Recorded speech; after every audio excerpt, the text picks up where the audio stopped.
What's up, good people? Mark Holmes here, of course, with my son, my good son, Michael Anthony Fitness, reaction on all social media platforms. And it has been a busy day. You probably wonder, Dag, Marco ain't got a whole lot of videos going today. Because I've been so busy because of the damn tailgate. Good Lord. Dudes. I done made a friend with the Washington football team. My buddy Joe. Joe has got, we ordered 38 tickets. Hold on. Oops. 38 tickets. 38. And here's some good news for you. Joe said since we've had so many in there, and we're actually it's section 326. Like row 3, row 5, and row 7 is where the seats are. I still have some more time. If you want to today say, "Hey, Mark, I wanna get some tickets," we can still get some more in that section at that price, $199. So interesting thing. Trying to glue some stuff up here before I get back in here to get to work. Interesting things last night. Couple things. Forgive me. After the game, you know, Jerry Jones, Mr. Quote Machine himself, called Dan Quinn, said, "Dan Quinn, you're up there with Tom Landry."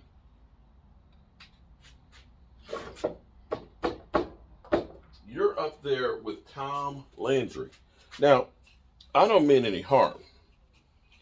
But I'm trying to figure out how we're taking this. Because Tom Landry, when he walked into the building, he immediately fired. Because he thought Tom Landry wasn't good. So I'm trying to understand, is that actually a compliment or not? Or has he revised his thoughts on Tom Landry after having so many guys that he thought were Tom Landry, like Jason Garrett, who Jason Garrett was not Tom Landry.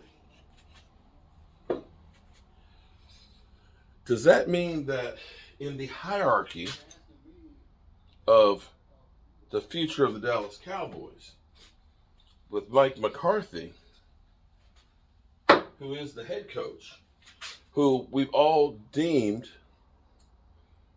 as the temporary coach, while the coach in waiting was Kellen Moore. Has Kellen Moore's stock kind of dropped and he's just not quite ready for prime time right now? Because that's where it seems like right now. Because Kellen Moore has done some incredible stuff, but there's that thing called experience.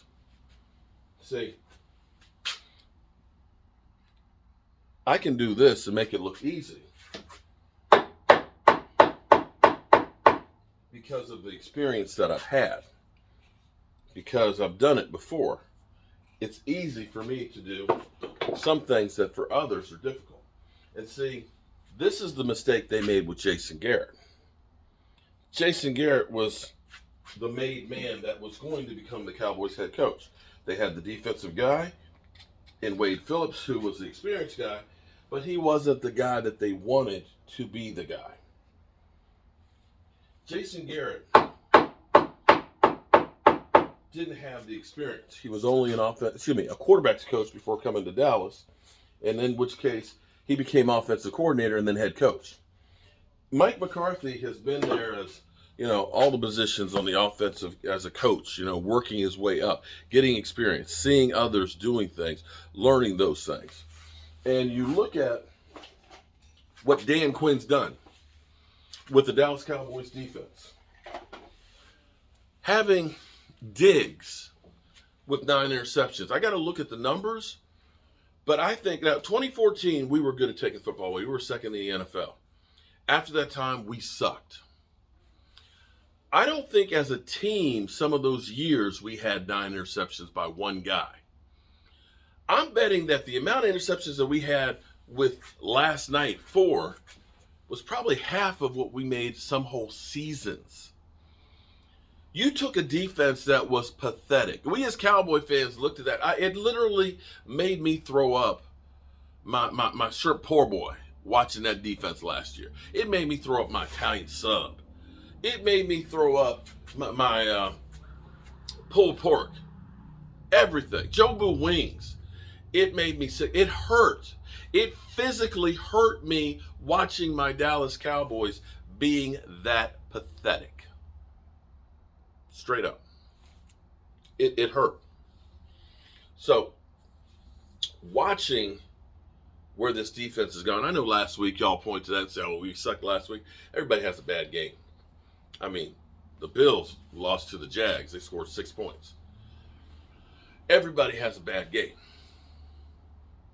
But when you look at what he's done with the lack of his stars, losing Randy Gregory for many games, losing DeMarcus Lawrence, getting a second-year player with 9 interceptions, taking a rookie and making him one of the scariest defensive players in the NFL right now. The guy you have to stop. A guy who should be talked about as Defensive Player of the Year. Because, see, the thing is with Seattle, you look at Seattle's defense, and the Seattle defense that was number one in scoring defense, number one in taking the football away, number one in yards. Everybody wants to say Russell Wilson was the bomb.com and he's a Super Bowl winning quarterback, but it was that defense that you guys didn't think about that got him there. And the problem with Atlanta was they didn't quite get that defense there together. It's hard to replicate that. But you see Dan Quinn not taking Jamal Adams or KJ Wrights and things like that and saying, I've got great players and I'm going to put them together and play defense. No. What he did was he took guys that nobody really wanted, okay? He took guys that nobody even knew, and he made them your Micah Parsons. He made them your Diggs. In the same way he made your Richard Shermans and KJ Wrights.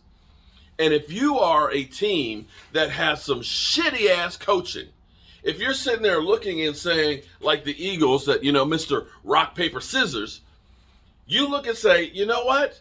That guy Dan Quinn has the players buying into what he is doing. That guy Dan Quinn has got those guys playing lights out. That guy Dan Quinn turned a defense around in one off season with no names, without going out and getting big name free agents like Jamal Adams or Jalen Ramsey. He did this with draft picks and castaways. We need that guy. Dan Quinn, if he wants to be a head coach next year, done. Done. If Dan Quinn wants to be a head coach again next year, it is done. He can write his own ticket. If you are the New York Jets, you say, I like that. If you are even, the Philadelphia Eagles, I like that. If you're the Jacksonville Jaguars, I like that. If you're the Houston Texans, I like that. There's a lot of teams that would like to have that. In fact, I bet you the Atlanta Falcons are looking back and saying, damn, did we make the right move? So I look at this as now, Kellen Moore, where everybody anointed and figured he is going to be the next coach of the Cowboys. If you are actually Jerry Jones, you need to be looking at Dan Quinn and saying, I don't want that guy to get out the building. And so if you had to have a choice of Dan Quinn,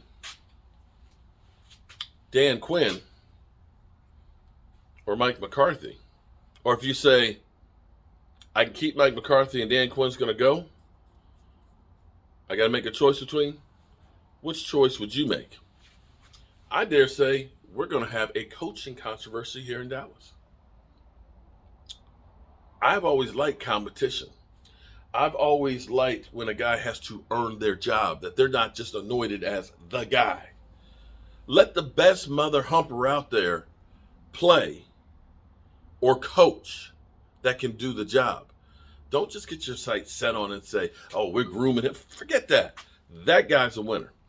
That guy is a guy that will lead you someplace. All right, now I got to go back to the emails, because I know more of you guys are thinking about tickets. I know more of you thinking about it. And you know what? We can take over that place.